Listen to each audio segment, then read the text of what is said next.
It's another week in the FTC DECODE season, and some of the craziest designs are breaking some wild world records. And we can see just how quickly they're capable of actually... I'm Coach Pratt. I'm teaching robotics and design for over a decade now, and I've mentored FTC teams to winning multiple Inspire Awards. And today we're going to jump a little deeper into some Spindexer designs that are capable of both indexing and releasing 3 artifacts in under half a second. Take a look at some new shooter designs, and then we're going to analyze 3 matches. 2 of them are from the Benelux region with 2 of my 3 teams that I mentor regularly facing off against each other. And then another one is the new world record that is over 400 points from Romania with no penalties. So jumping in first here, we've got team 24108 Baltic. I wanted to show off their dual intake. I think that a lot of teams may be underestimating the power of what a dual intake could do to be able to pick up on both sides. I think that this team, if you are going to try a dual intake, you do need to have that center deposit that's capable to move out of the way quickly so that you can have multiple things in here. Now, if we get a little further into their video here, they've got a sorting Spindexer, and presently is a little bit slow. Now, what you might find is that some teams are running positional servos and then having a really high gear ratio with several positional servos as well. One thing you could consider doing is running several continuous servos with a high gear ratio, and then including something like a absolute encoder on the side of those gear ratios themselves. So something like East Loop's Components has a great through-bore encoder. Rev itself has a great through-bore encoder. You can take a look at those. Might be a way of being able to figure out where on your robot these specific Spindexers are and how things are going. On the topic of Spindexing, I want to talk about several different videos that a user shared with me here. So first up, it is team 24310. Now, we've seen this team in the past, but I want you to see just what some of these Spindexers are capable of. So let's take a look at this design. They've got it being able to intake in rather quickly. I like that this design allows it to force some of those artifacts out of the way. And then when they want to index, they can rotate one way. And when they want to exhaust, they can rotate another direction. So we'll watch that in a little bit slower. So I do like this section here where it comes up and is able to kick it out of the way so you can force another artifact in. Now, when it comes time for it to actually rotate, you need to watch this little section right here. And they've got this little ramp that as the balls rotate clockwise, you have this passive ramp is lifting itself up, but when it's ready to actually launch, it rotates counterclockwise, pushes up against this ramp, and that's what actually is able to launch it up and out. In terms of the speed of this Spindexer, let's take another look here. They've got a much closer up view of how this system might work.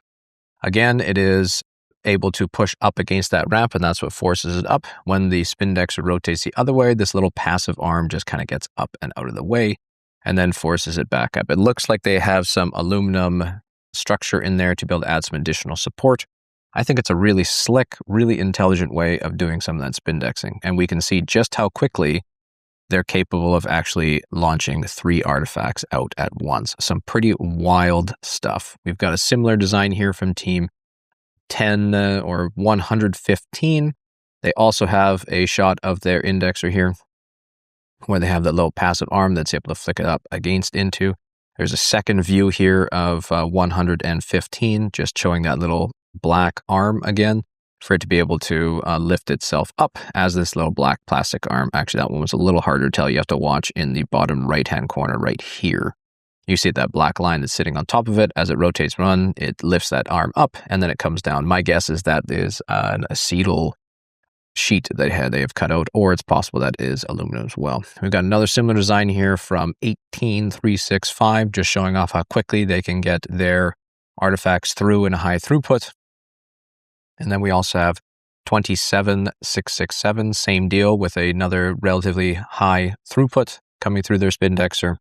And then this is also, I believe, 115. I just forgot to label that as well, just with how quick you can get this throughput pushing it through your design. As far as what this thing actually looks like, here is an example. I believe that this one is from 24310. They shared in a photo of their CADs. You can go ahead and take a look at that if this is something that you're interested in doing. Overall, super impressed with 24310 for throwing that work up for me. Thank you for sharing it, and thank you for sharing that out with the community as well. Moving on to some different shooter designs here, we've got team 21689, and I want you to take a look at how their shooter moves around to be able to do some indexing. So watch the turret, because there's nothing unique about it right now, but you just saw it there. Let's try it one more time, and we're going to see this thing shoot one more time. So it is able to launch, move the turret, and then launch again as it's able to pick itself up. So they've got their turret on either what looks like probably some linear slides, maybe some Masumi slides, maybe a Go Build a Viper slide. Maybe they have a rack and pinion system on here. Likely they don't have a linear rail system set up here. But overall, really interesting way of doing some indexing. We did see a team like this. I cannot remember the team's name. Somebody can put it out in the comments down below. It had a sort of neon turquoise wolf with a black background on the robot, and they had a very similar design where it was on some linear rails that it was sliding up and down. It could also be on an MG90 linear rail as well. For those kind of things. But overall, looks like a pretty consistent robot, still has some pretty high throughput, and I love seeing creative engineering like this to be able to have some different setups. Now, next up here, we've got team, I believe this is Scream Bros, 14204. But what I want to show off on this robot here is just their driver automations. They've got a triple turret with a triple hood on it as well, and it is just has 3 RGB lights that are able to let the driver know which turret has which balls. I think that's really, or artifacts, is really critical to be able to let your drivers know what it is that you need to do. And that's really helpful to set that up. I also like on the triple shooter here that it looks like they have all these axles together in a line so that their hoods all change at once. I think that's a really slick design. One thing I'm curious about is if these are all straight parallel or if they have a little angle in like 1 degree on the right-hand side and the left-hand side respectively, so that it makes it more likely for them to go in center, but I am unsure about that. Next paper, let's talk about some basing. We've got Delta Robotics 9925. They've got a quad pillar set up here with some Masumi slides that looks like it is strung drive. And then they also are bringing back the PTO, or power takeoff system. I've got some fantastic videos from some teams out of Romania from my Robots Revealed series from the European Championships that would be worthwhile to take a look at. But how you can design PTO so you can use their drive motors to be able to drive your lift system, I think is a great way of doing so to be able to allow robots in. They've got another close-up here of the shot they shared with me, and then here is a much closer shot of where they have their actual PTO system working. Looks like they've got a churro set up inside of here. And then these belts are likely what actually connect this to their PTO system. And then they are able to have their actual drivetrain link in off of that, with probably off of moving this linkage off of their drivetrain would be my guess. Oh, actually, you know what? I think this is where their motors go, and these pulleys connect to their motors. And they're probably got another pulley system to get their main drive motors over here. And then there's a little 4-bar linkage here that clicks this down to be able to connect onto both of these small pinion gears, which then causes these Masumi slides. It looks like they're presently not rigged up at the moment to be able to actually lift themselves up and off the ground. And we've got one more shot here of another robot, presumably an 18-inch or 45.37 centimeter robot fitting inside. One question I do have on this is a pretty snugly fit, and how fast can you get this thing up and going to be able to get a couple of those in. Overall, really creative design, and definitely spark your opinion on where it is you need to go. Now, last up here, let's take a look at a couple different matches. This was from the FTC Benelux Championships in the Benelux region, Netherlands, Belgium, and Luxembourg. And this features 2 of the teams that I mentor in playoff match 10. This is sort of a rematch between these 2. And I want to show you the importance of making sure your robots are consistent and making sure that you have consistent driver practice, because I think that both of these teams did a fantastic job. Well, all 4 of these teams did a fantastic job. But of course, I'm a little bit biased for Team 23014 and Team 24010. 090 because those are, of course, two of the teams that I mentor here. So let's take a look at the autonomous here. Now, in the start of the autonomous, 23014 does not have a autonomous presently. There are some reasons for why that ended up happening. Unfortunately, what did end up happening is that their starting position for most of the day was deemed legal, but in the last couple matches, it was deemed not legal, and that ended up causing the turret to not be able to spin up and fire, so they ended up not causing a auto. But what is interesting here is I want to show you the importance of that driver practice, because when the autonomous period ends, they've got a fantastic pull-up here from their partner. Oops. They've got a fantastic effort here from their partner, 33535 Thunderstrike, because they end up about 26 points behind up at the start here. So they are, roughly 26, 23 points behind, but let's see the importance of actually doing a lot of driver practice and working with your partner. And then last up here, we've got a 421 point no penalty from 15993 and 2265. Now, one thing I do apologize on this Red Alliance here. The live stream out of Romania there are so many camera shot changes here. This is, I believe, the live stream that's running in. So let's take a look at what Red is doing as their main point here. Something I've been saying a lot this season is the importance of having really high throughput this season and making sure that as patterns don't really seem to be as important as it is of just getting a much, much higher throughput of your robot through that season. So 15993 is effectively hitting that gate every single time they go to pick up a spike marker. Because of that, allows them to get a insanely high throughput through that. And that is a very high score at the end of autonomous out of both teams here.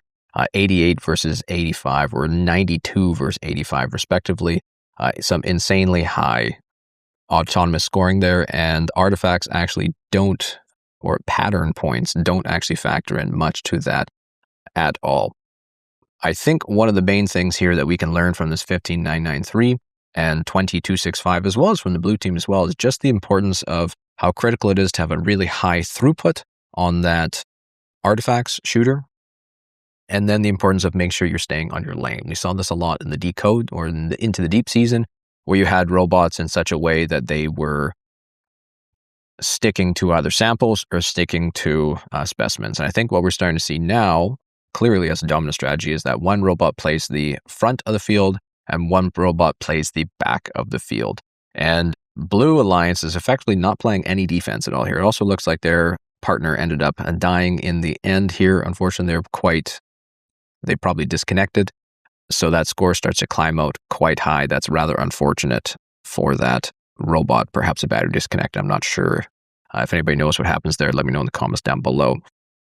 But in terms of that analysis, one robot takes the front of the field, one robot takes the back of the field. And the robot that's in the front is focusing on making sure that they are unloading that gate almost every round they go to pick up. And the partner in the back is making sure that they are firing in lots of artifacts. Because we can see that red partners in the back here is effectively cycling from the back right-hand corner for the most part, and occasionally into the back left-hand corner when their opposing alliance opens up their gate.